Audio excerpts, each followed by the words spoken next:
Hello students, welcome to our channel science zone by Usha चल। तो बेटा आज हम कक्षा 8 पाठ 6 दहन और ज्वाला के बारे में अध्ययन करेंगे। हमने इस पाठ की एक वीडियो पहले भी बनाई है जिसमें हमने दहन क्या होता है, दहन के लिए आवश्यक शर्तें क्या हैं, इन सब के बारे में अध्ययन किया था। तो आज हम बात करेंगे कि दहन कितने प्रकार का होता है। तो दहन बेटे 3 प्रकार का होता है। नंबर 1 तीव्र दहन।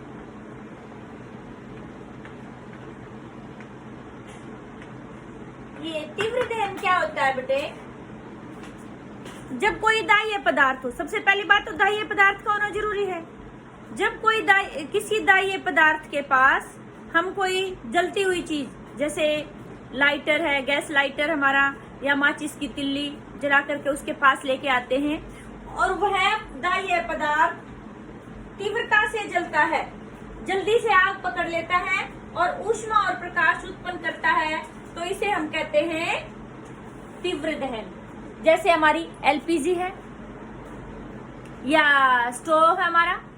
तो जैसे एलपीजी है, आप में गैस के पास वो नॉब ऑन करके और उसके पास लाइटर या फिर माचिस की तिल्ली ऐसे जला करके उसके पास ले तुरंत आग पकड़ लेता है, तो वहां कौन सा दहन हो गया?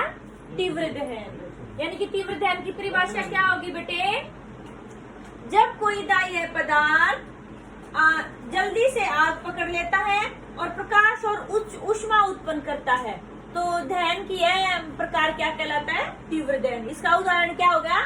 हमारी एलपीजी गैस। फिर अगला जो प्रकार है बेटे स्वतः दहन। नंबर 2 हमारा आता है स्वतः दहन। नाम में ही परिभाषा है स्वतः। स्वतः मतलब जो अपने आप।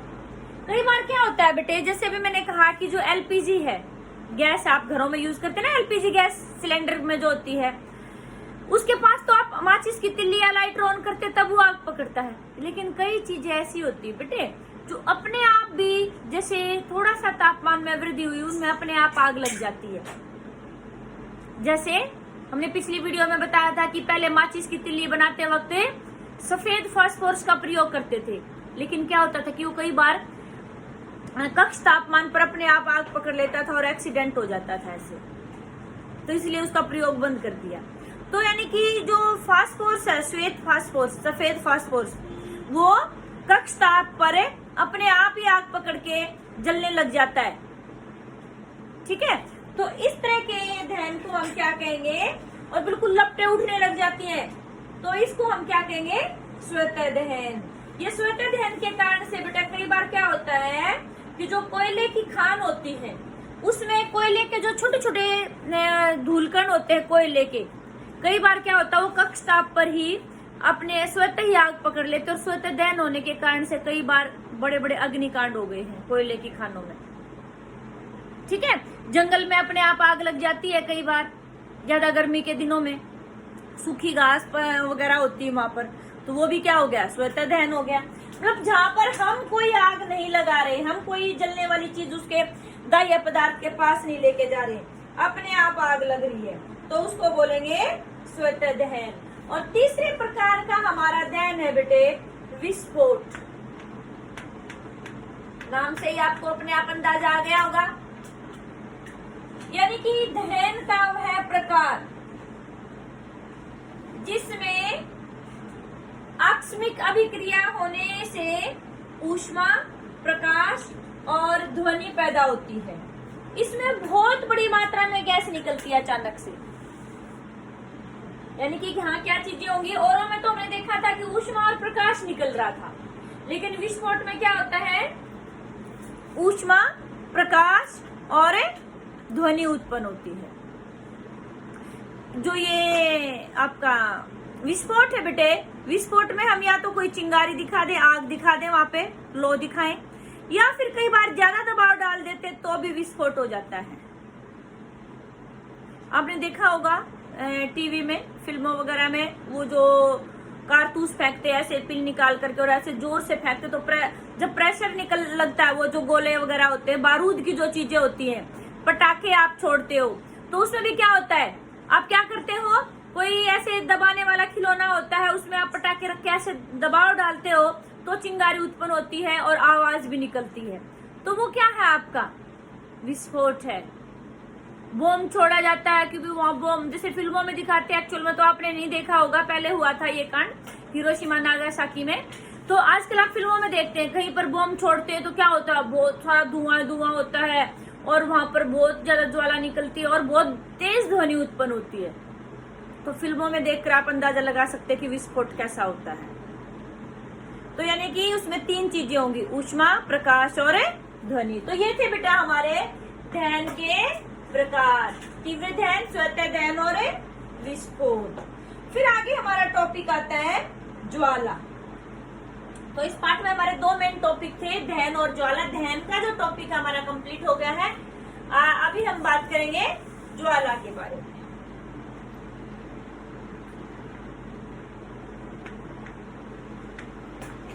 ये ज्वाला क्या होती है बेटा, देखो कई बार आपने कई चीजें देखी होंगी, जैसे मोमबत्ती आपने जलाई तो उसके ऊपर क्या होती है, ऐसे लौ निकलती है मोमबत्ती के ऊपर, है ना। तो यानी कि ज्वाला है। लकड़ी को जलाते हो तो भी लौ निकलती है, वो भी ज्वाला है। लेकिन कास्ट कोयला यानी कि चारकोल को कास्ट कोयला बोलते हैं, उसको आप जलाते हैं तो सिर्फ वो ऐसे लाल होके रह जाता है और ज्वाला नहीं निकलती। तो यानी कि कुछ ईंधन ऐसे हैं, ऊष्मा तो वो भी दे रहा है और ऊष्मा ये भी दे रहा है, तो कुछ ईंधनों में ज्वाला उत्पन्न होती है और कुछ ईंधनों में नहीं। तो फिर हम दोनों को ईंधन क्यों कहते हैं, क्योंकि दोनों से हमें ऊष्मा मिलती है। दोनों ही ऑक्सीजन से भी क्रिया करके ऊष्मा पैदा करते हैं, तो इसलिए दोनों ईंधन हो गए। लेकिन ये बात आपकी समझ में अभी भी नहीं आई होगी कि भी कुछ पदार्थों में ज्वाला उत्पन्न हो रही है, ऐसे लो। और जैसे अभी मैंने कहा कि चारकोल जो कास्ट कोयला होता है उसमें ज्वाला उत्पन्न नहीं हो रही है। ऐसा क्यों हो रहा है बताइए आप अपने आप ही करके देख सकते हैं। कई चीजें जला के देखिए, मोमबत्ती जलाई ज्वाला दे रहा है। मैग्नीशियम रिबन आपने 7th क्लास में किया था कि सफेद ज्वाला के साथ जलता है, वो भी दे रहा है। कपूर, घर में हवन वगैरह या फिर पूजा वगैरह का कोई होता है, नवरात्रि रखती मम्मी तो कपूर की छोटी छोटी टिक्की आती है, उनको जलाती तो ज्वाला निकलती है ना। तो यानी कि उसके साथ भी ज्वाला निकल रही है। मिट्टी के तेल वाला स्टोव, उसमें भी ज्वाला निकल रही है। और लकड़ी का कोयला यानी कि कास्ट कोयला, चारकोल आपका, उसमें ज्वाला नहीं निकल रही है। तो फिर बात आती है, अभी मैंने आपको कहा कि ऐसा क्यों होता है कि कुछ पदार्थ ज्वाला देते हैं और कुछ पदार्थ नहीं। तो ध्यान से सुनिए, जब किसी दाह्य पदार्थ का दहन होता है बेटे, यानी कि जब कोई पदार्थ जलना आरंभ करता है, उसमें से कुछ कण जो वाष्प बन जाते हैं, जिस ईंधन के कुछ कण वाष्प में बदल जाते हैं तो वो ज्वाला देगा, और जिसमें वाष्प में नहीं बदलते वो ज्वाला नहीं देगा।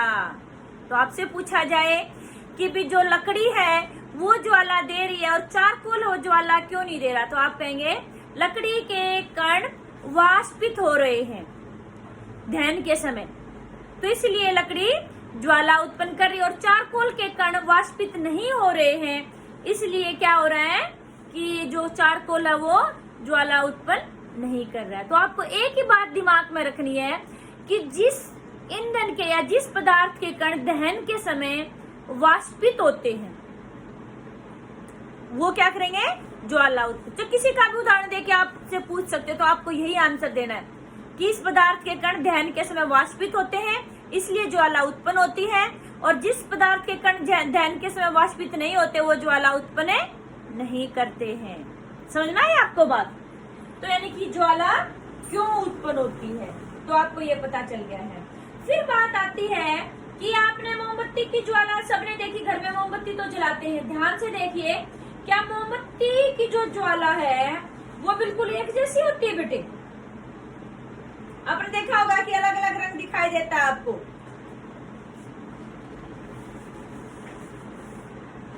ये इम्पोर्टेंट डायग्राम आपकी बुक में भी दिया हुआ है मोमबत्ती वाला, कि मोमबत्ती की ज्वाला का चित्र बनाइए।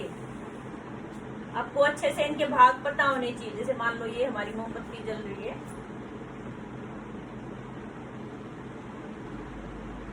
ठीक है।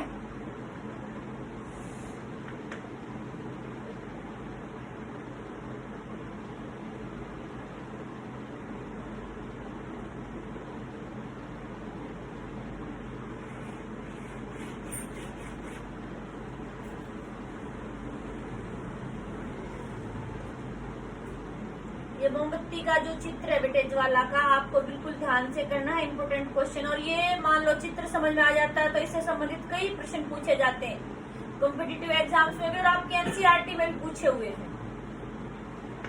तो आपको वो सारे समझ में आ जाएंगे जब ये चित्र समझ में आ जाएगा।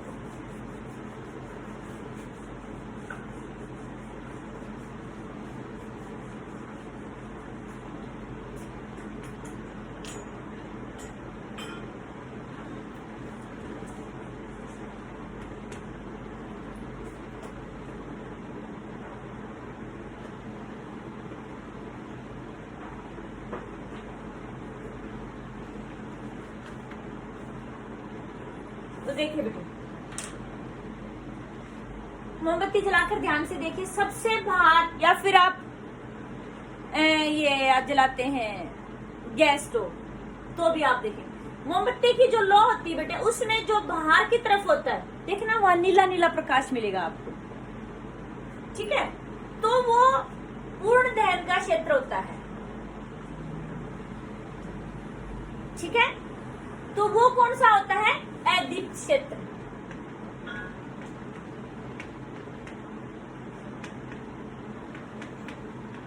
यहाँ क्या होता है? नीले रंग का। और पूर्ण दहन। अब आपसे पूछा जाए कि मोमबत्ती की ज्वाला का कौन से भाग में पूर्ण दहन होता है, तो यानी कि सबसे बाहरी भाग में, उसको कौन सा क्षेत्र कहते हैं? अदीप्त क्षेत्र।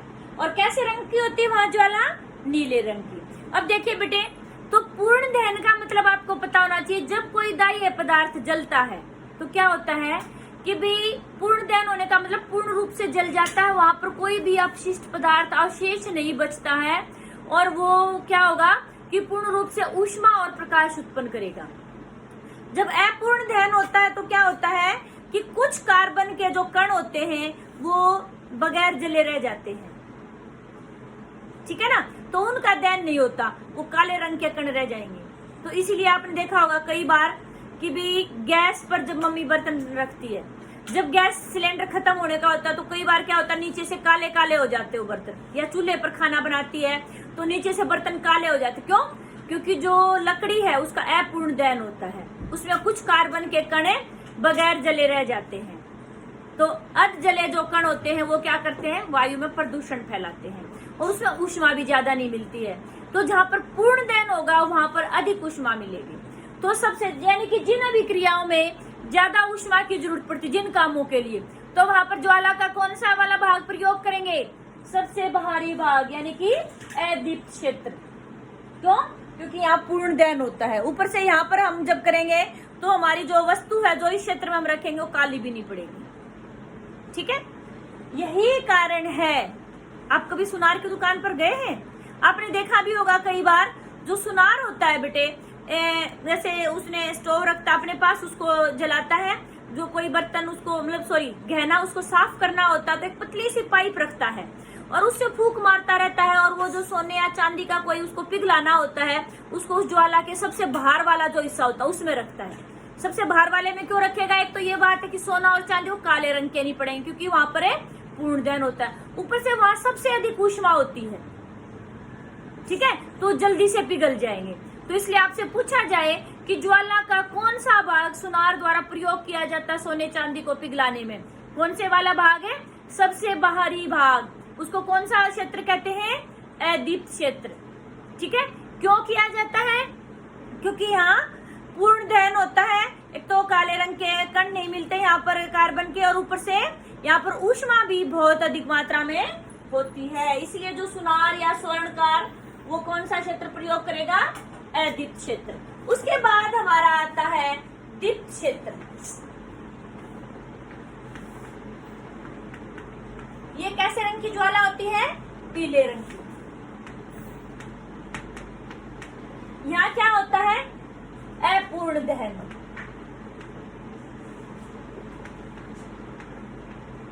ठीक है बेटे, इस क्षेत्र में अपूर्ण दहन होता है।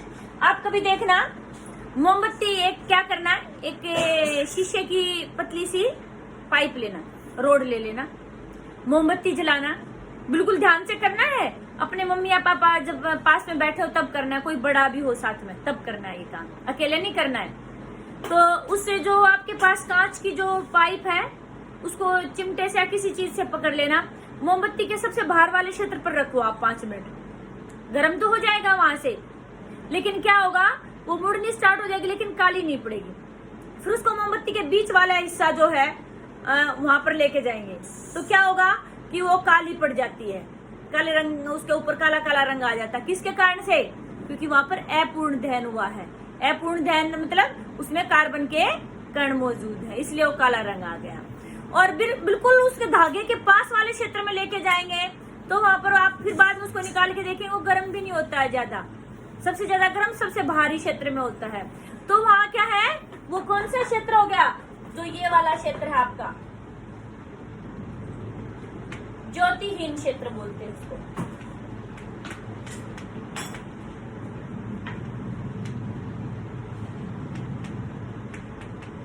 ये अदीप्त क्षेत्र होता है, तो यानी कि ज्योतिहीन क्षेत्र है आपका। ये आपके थे बेटे, ये सबसे अधिक गर्म, ये कम गर्म। यहाँ पर क्या होता है कि भी सबसे कम गर्म है आपका ये वाला भाग, ये सबसे अधिक, ये कम, ये सबसे कम गर्म। यहाँ पर क्या होता है कि बगैर जले वाला भाग होता है और बिल्कुल कैसे रंग का होता है, काले रंग का, काला क्षेत्र होता है। ठीक है, तो ये थे बेटे आपके मोमबत्ती की ज्वाला के विभिन्न भाग। तो आपको ये भी पता चल गया होगा कि भी हमें कौन सा भाग किस काम के लिए प्रयोग करना है। ठीक है, फिर आगे बात आती है कि भाई अभी हम बात कर रहे हैं कि भी दाह्य पदार्थ ईंधन है, ये है वो है, तो अच्छा ईंधन किसे कहेंगे? दाह्य पदार्थ मतलब जो जलता है तो यानी कि वो ईंधन हो गया। आदर्श ईंधन, आदर्श ईंधन मतलब अच्छा ईंधन किसे कहेंगे?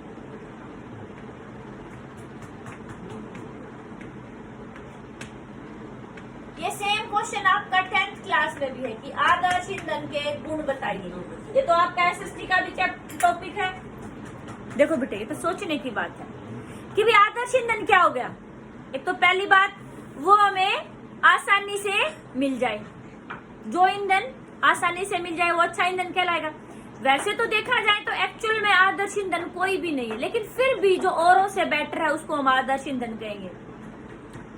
एक तो जो आसानी से मिल जाए, सस्ता हो, जिस ईंधन को प्रयोग करना आसान हो, जिस प्रिय ईंधन का भंडारण आसान हो, जिस ईंधन का परिवहन आसान हो, जिस ईंधन का ऊष्मीयमान अधिक हो, तो उसको, और जो ईंधन वायुमंडल में प्रदूषण कम करता हो, जिस ईंधन का पूर्ण दहन होता हो, जिस ईंधन में अपशिष्ट पदार्थ या जो अवशेष है वो कम बचते हो, तो उस ईंधन को हम क्या कहेंगे?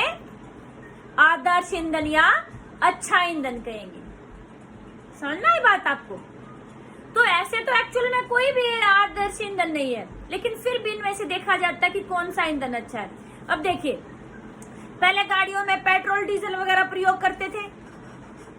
आजकल सरकार किस पर जोर दे रही है? सीएनजी वाहनों पर। इसका मतलब क्या हो गया कि जो सीएनजी है उसको अच्छा ईंधन माना जा रहा है। सीएनजी को पेट्रोल डीजल से अच्छा ईंधन क्यों माना जा रहा है? अच्छा, पहले तो ये बताइए, सीएनजी की फुल फॉर्म क्या होती है? Compressed natural gas. ये तो इंग्लिश की है, हिंदी में पूछा जाए तो क्या हो जाएगा? संपीड़ित प्राकृतिक गैस। इसको बेटा मान लो आपके जो हिंदी मीडियम के बच्चे हैं वो इंग्लिश में भी आंसर दे सकते, लेकिन जो इंग्लिश मीडियम के बच्चे हैं जो इंग्लिश में एग्जाम देंगे तो वो हिंदी में नहीं लिख सकते। हिंदी वालों के लिए छूट होती है यहाँ पे कि वो हिंदी वाले हिंदी में भी आंसर लिख सकते हैं और इंग्लिश में भी, दोनों में चेक होगा। लेकिन इंग्लिश वाला बच्चा हिंदी में लिखेगा तो उसका चेक नहीं होता है। तो सीएनजी की आप इंग्लिश में भी याद कर सकते हैं, हिंदी में भी। इंग्लिश में क्या होगी? कंप्रेस्ड नेचुरल गैस, और हिंदी में क्या होगी? संपीड़ित प्राकृतिक गैस। एलपीजी की क्या होती है? लिक्विफाइड पेट्रोलियम गैस, और हिंदी में द्रवित पेट्रोलियम गैस। समझना है बात? तो सीएनजी को अच्छा, भी मैंने कहा था कि भी जो सीएनजी है उसको अच्छा ईंधन मानते हैं। क्यों मानते हैं? क्योंकि जो पेट्रोल डीजल है बेटे ये हानिकारक गैसें छोड़ते हैं हमारे वायुमंडल में, प्रदूषण होता है जिनसे। जो सीएनजी होती है ये छोड़ती तो है प्रदूषक पदार्थ, लेकिन बहुत कम उनकी तुलना में। तो जो दूसरे की तुलना में कम नुकसान करे तो वो अच्छा माना जाएगा, तो इसीलिए सीएनजी को अच्छा ईंधन माना जाता है। सुनना है बात। आपको ये क्वेश्चन भी शायद एनसीईआरटी में कि सीएनजी पेट्रोल डीजल से या लकड़ी से अच्छा ईंधन क्यों है? क्योंकि सीएनजी का एक तो ऊष्मीयमान अधिक है, ऊपर से क्या है कि सीएनजी वायुमंडल में हानिकारक पदार्थ नहीं छोड़ती है जलने के बाद, तो इसलिए सीएनजी जो है वो उत्तम ईंधन माना जाता है पेट्रोल और डीजल से। फिर बात आती है बेटे, अभी मैंने एक शब्द यूज किया था कि ऊष्मीयमान। मैंने कहा था कि जिस ईंधन का ऊष्मीयमान अधिक हो वो अच्छा ईंधन होता है। इसको आप ईंधन की दक्षता भी पता चलती इससे। ईंधन की दक्षता मतलब देखो बेटे, मान लो कोई टीचर है, कहेंगे कि टीचर की दक्षता, हर एक चीज की दक्षता उसके काम के ऊपर निर्भर करती है। जिसका अच्छे से समझ में आ जाए वो ज्यादा दक्ष टीचर हो गया। विद्यार्थी की दक्षता जो अच्छे से समझ ले और जो अच्छे से लिखे और जिसके मार्क्स अच्छे आए उसकी दक्षता अधिक होगी। सुनार की दक्षता, सुनार अच्छे डिजाइन के गहने बनाता है, वो उसकी दक्षता होगी। अब ईंधन की दक्षता क्या हो जाएगी? जो ईंधन हमें अधिक ऊष्मा देता है, ऊष्मा के लिए तो ईंधन को प्रयोग करते हैं, अधिक ऊष्मा देता है, ऊर्जा देता है, तो उसको हम अच्छा मतलब उसकी दक्षता अधिक होगी उस ईंधन की, उसको अच्छा ईंधन कहेंगे। अब हमें मापेंगे कैसे, कैसे अनुमान लगाएंगे कि कौन सा की ईंधन की दक्षता अधिक है? तो उसके ऊष्मीयमान की परिभाषा होती है बेटे, किसी ईंधन के 1 किलोग्राम के, किसी ईंधन के 1 किलोग्राम के पूर्ण दहन से जितनी ऊष्मा निकलती है वह उस ईंधन का ऊष्मीयमान कहलाती है। अब देखो दो ईंधन लो, मान लो आप, एक आपने लकड़ी ले ली, एक आपने एलपीजी ले ली, ठीक है, 1-1 किलो ले ली। अभी मैंने कहा था कि किसी ईंधन के 1 किलोग्राम ईंधन के जलने से जितनी ऊष्मा निकलेगी। अब आपको कैसे पता चलेगा कितनी ऊष्मा निकल रही है? सेम नाप के आपने 2 पतीले पानी के भर लिए, एक आपने गैस के ऊपर रखा है और एक आपने लकड़ी जला दी चूल्हे में, उसके ऊपर रखा हुआ है। सेम समय तक आपने मान लो आधा घंटे तक उनको रखा, फिर उन दोनों पानी का तापमान नोट करके देखो कौन सा पानी अधिक गर्म हुआ। या आधा घंटा तो बहुत हो जाता, आप क्या करना कि 5 मिनट तक गर्म करके देखना, 5 मिनट बाद दोनों पानी का तापमान नोट करके देखो।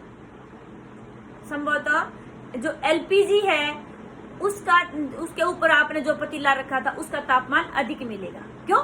एलपीजी का ऊष्मीयमान लकड़ी के ऊष्मीयमान से अधिक होता है। तो यानी कि 1 किलोग्राम ईंधन के जलने से कितनी ऊष्मा पैदा हुई है वो उस ईंधन का क्या कहलाती है? ऊष्मीयमान। ठीक है, और इसको हम किस में नापते हैं? इसका मात्रक क्या होता है बेटे? किलो जूल प्रति किलोग्राम, केजी, के मतलब किलो जूल प्रति किलोग्राम। 1 किलोग्राम के जलने पर कितने किलो जूल ऊष्मा निकल रही है वो उसका क्या कहलाती है? ऊष्मीयमान। ये इम्पोर्टेंट है। आपकी एनसीईआरटी में एक सारणी भी दी हुई है जिसको आप याद करेंगे और ये आपको याद रहेगा कि कई बार कॉम्पिटिटिव एग्जाम में पूछा जाता है कि भी कौन सी जो है आपकी आदर्श ईंधन है और कौन सा, यानी कि किस ईंधन का ऊष्मीयमान अधिक और किसका कम है। ठीक है, फिर बात आती है कि भी जो हमारे ईंधन है इनके जलने से कौन कौन से हानिकारक प्रभाव होते हैं।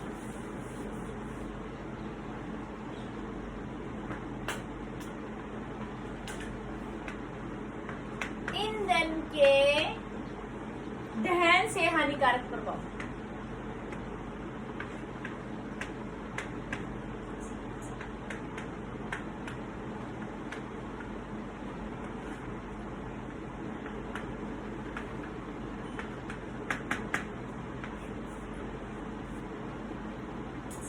पहली बात बेटे, कि जब हम ईंधन को जलाते हैं, मैंने कहा था कि कुछ किन ईंधनों का क्या होता है, अपूर्ण दहन होता है। अपूर्ण दहन होगा तो यानी कि भी थोड़ी देर पहले मैंने बताया था, अपूर्ण दहन का मतलब कि कुछ कार्बन के जो कण हैं बगैर जले रह जाते हैं, वो वायुमंडल में फिर आएंगे। वो इतने सूक्ष्म कण इतने हानिकारक होते हैं कि जब हम सांस लेते हैं, वायु में मौजूद ये कार्बन के कण सांस के द्वारा हमारे शरीर में प्रवेश, जो श्वसन तंत्र है उसमें प्रवेश कर जाते हैं और हमें बहुत सारी श्वसन संबंधी बीमारियां हो जाती हैं, जैसे दमा, ब्रोंकाइटिस, ये बीमारियां हो जाती हैं जिससे कि सांस लेने में दिक्कत होती है। तो सबसे पहली भी जो हानिकारक प्रभाव है कि जो हमारे ईंधन है उनके जलने से जब उनका अपूर्ण दहन होता है तो कार्बन कण निकलते हैं जिससे कि श्वास संबंधी रोग होते हैं। ठीक है। और यानी कि आप सुनते भी होंगे आजकल कि जो हमारे पीपीटी लेवल, ठीक है, ये हवा के अंदर जो सूक्ष्म कणों का जो स्तर है इतना बढ़ गया, इतना घट गया है। उससे एक और बात होती है, जब ये सूक्ष्मतम कण यानी कि ये बगैर जले कार्बन के कण बहुत अधिक हो जाते हैं तो दिखना भी कम हो जाता है सर्दी के दिनों में, उससे एक्सीडेंट का खतरा भी बढ़ जाता है। तो दूसरा नुकसान इन सूक्ष्मतम कणों का ये भी होता है। तीसरी बात आती है कि भी जो ये हानि जो हमारे ईंधन है बेटे, अपूर्ण दहन से ही एक बात और निकलती है इनमें, CO। CO क्या होता है? आपने CO2 तो सुना होगा, कार्बन डाइऑक्साइड। CO क्या होता है? Carbon monoxide. कार्बन मोनोऑक्साइड क्या होता है बेटा? बहुत ही ज्यादा जहरीली गैस होती है। जब किसी ईंधन का अपूर्ण दहन होता है तो कार्बन मोनोऑक्साइड गैस उत्पन्न होती है और ये ऐसी गैस होती है कि जो हमारे हीमोग्लोबिन के साथ जुड़ करके हमारा जो होता है ऑक्सीजन की एंट्री बंद कर देती है और आदमी दम घुट के मर जाता है। इसलिए कहा जाता है, आप अखबार वगैरह में भी, न्यूज़पेपर में भी सुनते होंगे कि रूम हीटर लगाकर सोए थे पूरी की पूरा परिवार, मौत की नींद सो गया। कभी भी बंद कमरे में, जब आपका कमरा बंद होना है तो रूम हीटर लगा के सोना चाहिए, न आपको अंगीठी वगैरह या कोयले वगैरह की ये जला करके सोनी चाहिए, क्योंकि उनका अपूर्ण दहन होगा। उससे क्या हो जाएगा, कमरे के अंदर कार्बन मोनोऑक्साइड की मात्रा बढ़ जाएगी, उससे कि हमारा दम घुट के हमारी मौत हो सकती है। तो यानी कि बहुत ही हानिकारक प्रभाव अपूर्ण दहन से क्या हो जाता है, कार्बन मोनोऑक्साइड गैसें उत्पन्न होती है। और फिर तीसरा हानिकारक प्रभाव है, आपको ये सुना भी होगा, हम छोटी क्लासेस से पढ़ते आ रहे हैं कि वाहनों के चलने से वायु प्रदूषण हो रहा है। क्या हो रहा है उससे? CO2 की मात्रा, कार्बन डाइऑक्साइड, क्योंकि वो तो हर एक जो ईंधन होता है वो छोड़ता है। जब पूर्ण दहन होता है तो कार्बन डाइऑक्साइड उत्पन्न होती है। कार्बन डाइऑक्साइड उत्पन्न होने से क्या हो रहा है कि हमारा जो वायुमंडल है बेटे उसका तापमान बढ़ रहा है। इसके बारे में आप डिटेल से बड़ी क्लासेस में पढ़ेंगे। उसको बोलते हैं ग्लोबल वार्मिंग, कि वायुमंडल में CO2 की मात्रा बढ़ने से वायुमंडल का तापमान का बढ़ना। क्या होता है ग्लोबल वार्मिंग? वायुमंडल में CO2 की मात्रा बढ़ने से वायुमंडल के तापमान का बढ़ना क्या कहलाता है? ग्लोबल वार्मिंग या विश्व उष्णता।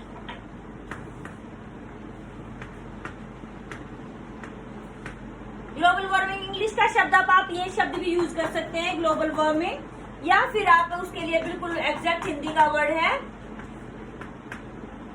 विश्व उष्णता।